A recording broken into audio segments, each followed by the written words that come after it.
All right. Welcome to another episode of Ecom Hackers TV. We're back in full effect. Now, last week, Facebook crashed and businesses across the globe were impacted. How did your store hold up? All right. Today, I want to talk to you guys about how to protect your brand from anything that can happen in the environment. So that way your business is secure for the long haul.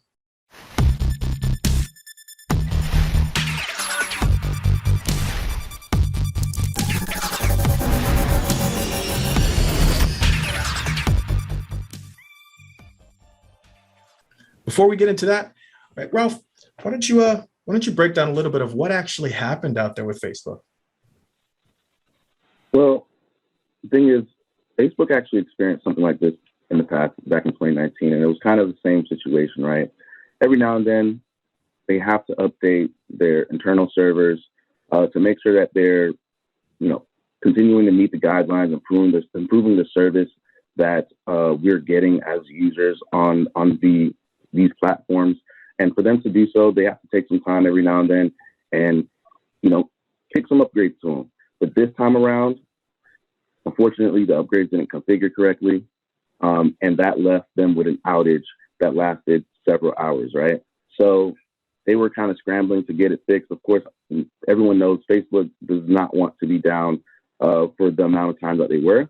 So they were definitely scrambling to get it corrected, to get it fixed, but they left them down for a couple of hours and it impacted many businesses. Many of our clients weren't able to meet the usual sale expectations that they had for that particular day, just because they could not get the traffic. No one was able to see an ad. No one was able to access the platform during that particular time. And it was just really kind of a disaster. Yeah, kind of like a band hammer, right? They got a taste of what it's like to get kicked off the platform for a day, huh? Right. Yeah. No, it just goes to show you, just how important it is to build your own platform with your brand, right? Facebook can go down, Pinterest can go down, Instagram can go down, all these sites can go down, or worse, right? They can kick you off the platform, disable your ad account for whatever reason. Lord knows what's happened to our air freshener brand so many times. We've had to learn the hard way about, again, really focusing on building your own platform, right? If anything, hopefully this was a system shock for some of you all out there, or if you're just getting started, it is a perfect time to really take this to heart, is that with your brand, you have to be building your own platform, right? You can't be reliant on just one traffic source, right? You can't, whether it's Facebook or Amazon or anything, because if that disappears and you've spent all your time building your business on that platform, you're gone, right? I mean, geez, Ralph, what about like all these companies that, their whole business is on Instagram, right? That's it. Their right. Instagram store, all they do is Instagram. They felt it. Right. Absolutely. If your store was only on Instagram, you had no platform, no website, no other traffic sources bringing traffic to a central location, then you were kind of stuck with nothing. You had no sales for that day. But if you're able to diversify your traffic and even use other platforms other than Facebook and Instagram, and even collect your own, right, then you're in a better position. Yeah, it's so important. Now, there were some brands that didn't really miss a beat when Facebook went down, Instagram went down, right? Those that had their own platform, they were literally just able to go in and reach out to that platform and, extract sales, extract engagement that way, right? So when we talk about like building your own platform, right, it's bigger than just, your own Shopify store or whatever. There's more that goes into building your own platform. There's email, there's text, there's a ton of different things, right? So Alyssa, maybe you could break down some of the things that that folks can do to really build out their platform themselves. Yeah, of course. So a lot of times when people are thinking about more sales, recovering from something that did not go the way they planned, like Facebook going down and you have no access and no one seeing your ads, they focus on, okay, let me pump more money into that top of that funnel, right? So we have the funnel and it becomes smaller as you get them closer to those sales, and to the larger sales, it gets even tinier. People focus on just pumping more money out. put more water into the funnel to get more to come through. When you get kicked off of a platform, which happens to even the best store owners, you can't always just pump more into it. When you focus on that center of the funnel and those systems and the profit being in the process versus just the traffic driving signal, that's where you really build your own platform to where no one can stop you at that point. So Ralph works on a lot of our ads and with some of our clients that we use on the coaching side.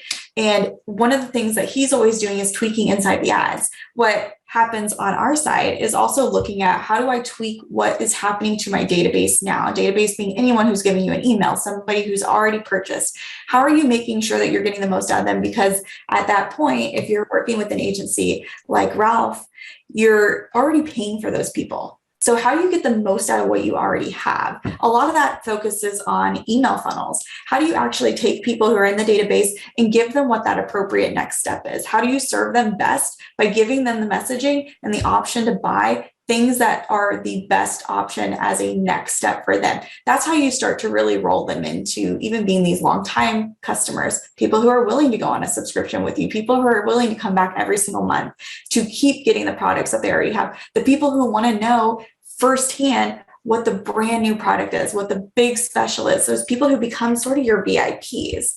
Building that email system that focuses on first the people who have been interested in you, but maybe not bought yet, trying to squeeze them into, well, what do the people who end up buying, what do they buy first? And how do I give that and offer that up to them the best way possible?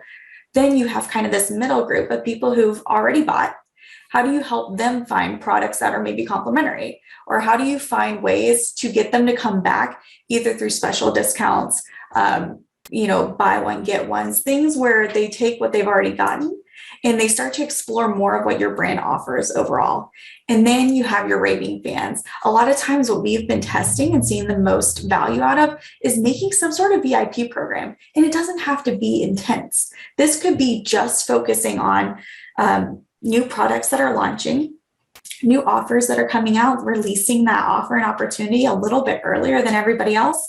And if you do some sort of subscription business, giving them a little bit of bonuses, maybe on how to further advance how they're using your system, things like that. And all of this, we're talking about email, but we're starting to see more and more. You can flip that same thought process over to text messaging. Same messaging, you just change how you deliver it, which probably seems a lot like what you do now, especially if you are using social platforms for ads.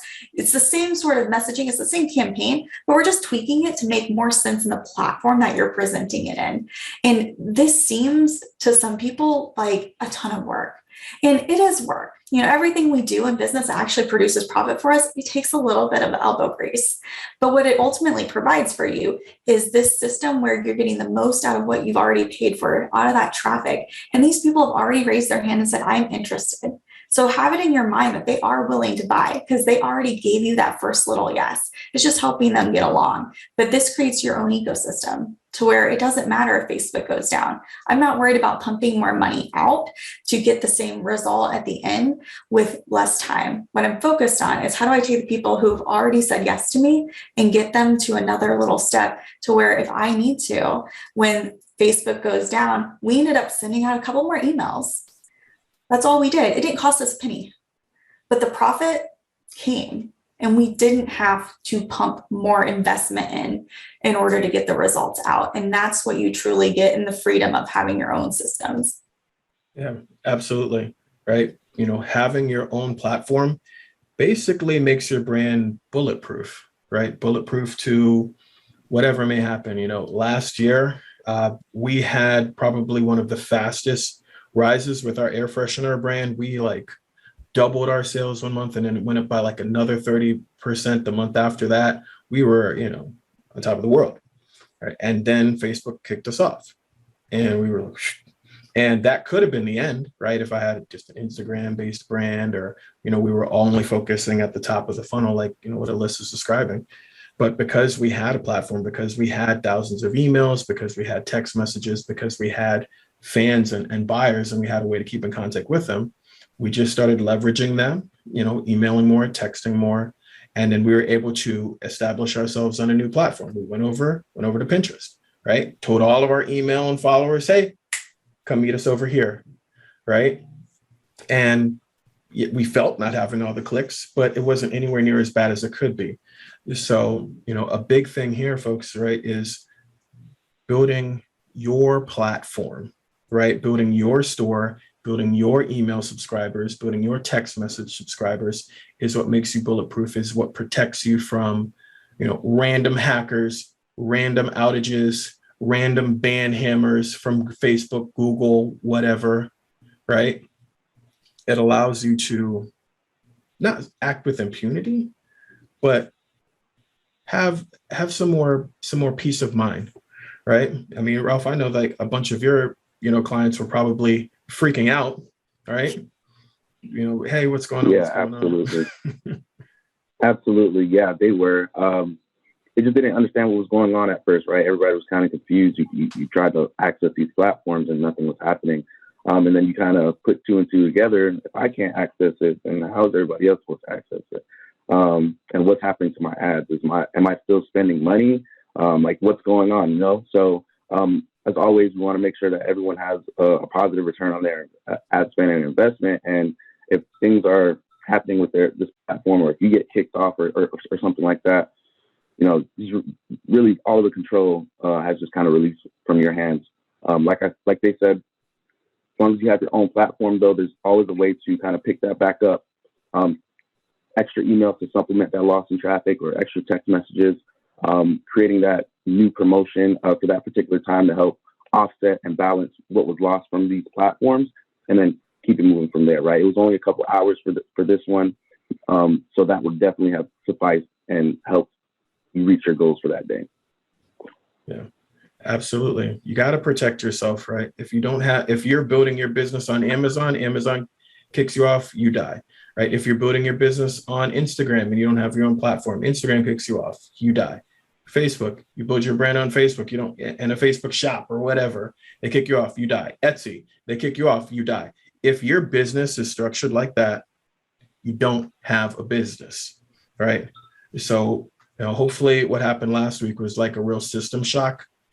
And a reminder that if you're going to be successful, in the modern e-commerce age where there's all this competition and all the different platforms and traffic sources are being faced with increased regulation and increased stuff going on, right? You got to protect yourself, right? So more focus definitely needs to be on that. Right? And if you want to learn more about how you can actually future-proof your brand and how you can really protect yourself in the long run, I encourage you to watch our revenue acceleration case study video, right? It literally shows you how you can actually start to build up your store and build up a following that way that you can pump in paid traffic and grow your business and still be protected at the same time. So you can definitely catch that video. There's going to be a link in the description. Make sure you check that out. It's 100% free. Learn how to go ahead and build that platform, learn how to be able to speed up your growth, right? And, we're going to keep pumping out videos and content to help you guys stay ahead of the curve and help you guys take advantage of some of the different strategies that 6, 7, and 8-figure e-com brands are using to crush it right now. Well, thank you for watching Ecom Hackers TV, and we'll be back with you guys with the latest episode coming soon.